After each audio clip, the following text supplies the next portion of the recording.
सुबह से दोपहर, दोपहर से शाम होने को आई।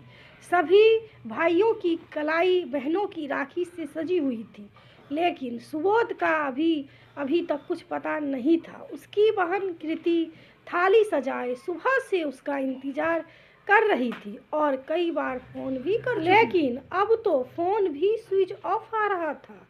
इसलिए उसकी चिंता और भी बढ़ गई। छोड़, उसका इंतज़ार करना नहीं आ रहा। तेरा भाई अगर आना होता तो क्या अब तक आ नहीं जाता? हर बार तू तो बड़ी जल्दी समय से पहले ही अपने मायके सज धज पहुँच जाती है। अब इस बार नहीं गई तो क्या वे समय से नहीं आ सकता था? ऐसा होता है भाई, नहीं आ सकता था, ऐसा होता है भाई। बहन का रिश्ता, उसकी सास ने गुस्से में कृति से कहा तो कृति को भी अपने भाई पर मन ही मन गुस्सा आ रहा था कि जब भाई को आना ही नहीं था तो मुझसे पहले ही मना कर देते कि नहीं आ पाऊँगा। मैं ही पोस्ट कर देती राखी। उनकी वजह से यूं ससुराल में इतना कुछ सुनना तो नहीं पड़ता आज के दिन।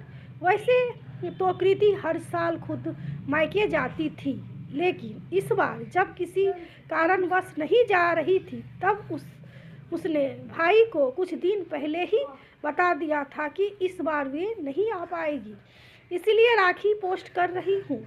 किंतु भाई के ये कहने पर ही कोई बात नहीं, इस बार वह खुद आकर बंधवाए आ जाएगा। उसने राखी भी पोस्ट नहीं की थी और अब तक भूखी प्यासी भाई का इंतजार कर रही थी। गुस्से के साथ साथ उसे अब भी उम्मीद थी कि जब भाई ने बोला है तो वह आएगा जरूर, और इसी उम्मीद से अब तो उसे त्योहार छोड़ भाई की चिंता होने लगी। आखिर भाई कहाँ रह गया? फ़ोन भी स्विच ऑफ आ रहा है। किसी अनहोनी की आशंका से वह रुहासी हो गई थी। तभी दरवाजे पर भाई को देखकर उसका प्यार भरा गुस्सा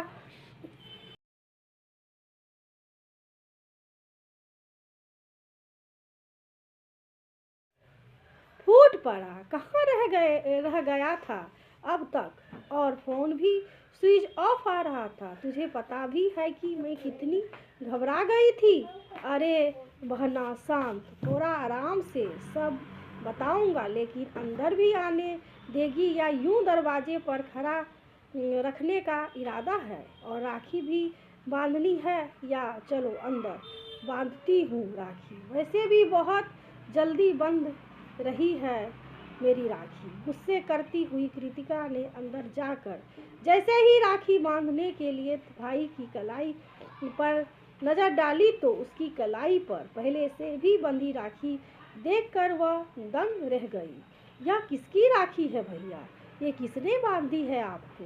अरे तू पहले राखी बांध, उसके बाद पूरी बात बताता हूँ, वरना देर हो जाएगी। वैसे भी बहुत देर हो चुकी है और यह भी जानता हूँ कि अभी तक तूने कुछ भी नहीं खाया होगा। जब कृति ने राखी बांध दी तब सुबोध ने कहा, देर के लिए माफ़ कर दे, लेकिन क्या करूँ? मैं तो घर से बहुत जल्दी निकला था, लेकिन रास्ते में सवारियों से भरी एक बस गड्ढे में फंस गई थी, जिस कारण बहुत ही ट्रैफिक हो गया और वही दोपहर हो गई। हालांकि सवारियों को ज़्यादा चोट नहीं आई थी और वे अन्य वाहनों से चली गई, लेकिन उसी बस में एक बहन गोद में बच्चे को लिए सफ़र कर रही थी और उसके साथ कोई था भी नहीं, तो वह बेचारी सड़क के किनारे खड़ी होकर किसी वाहन का इंतजार कर रही थी।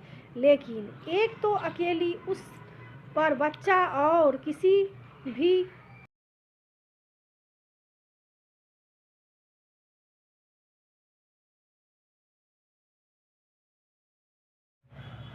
और भारी बैग होने के कारण किसी भी वाहन को नहीं पकड़ पाई, क्योंकि जब तक वो खाली वाहन देखकर जाती तब तक दूसरी सवारी बैठ जाती। वैसे भी त्योहारों पर मुश्किल से खाली वाहन जा रहे थे। तब उससे मैंने ही पूछ लिया कि उसे कहाँ की बस पकड़नी है जिसमें उन्हें मैं किसी बस में बैठा दूं। आखिर वह बेचारी अकेली कब तक इंतजार करती, उस पर भी इतनी दोपहर हो गई। उससे पूछने पर पता चला कि उसका मायका वहाँ से केवल 5 किलोमीटर की दूरी पर ही रह गया है। तब से उसे मैं ही छोड़ने चला गया कि आखिर वह भी किसी की बहन है, और चाहे बहन किसी की भी हो, बहन आखिर बहन ही होती है, जिनकी सुरक्षा की जिम्मेदारी हम सब भी भाइयों की है। लेकिन अफसोस है कि आजकल इंसान इतना बदल गया है कि उसे किसी की परवाह नहीं है।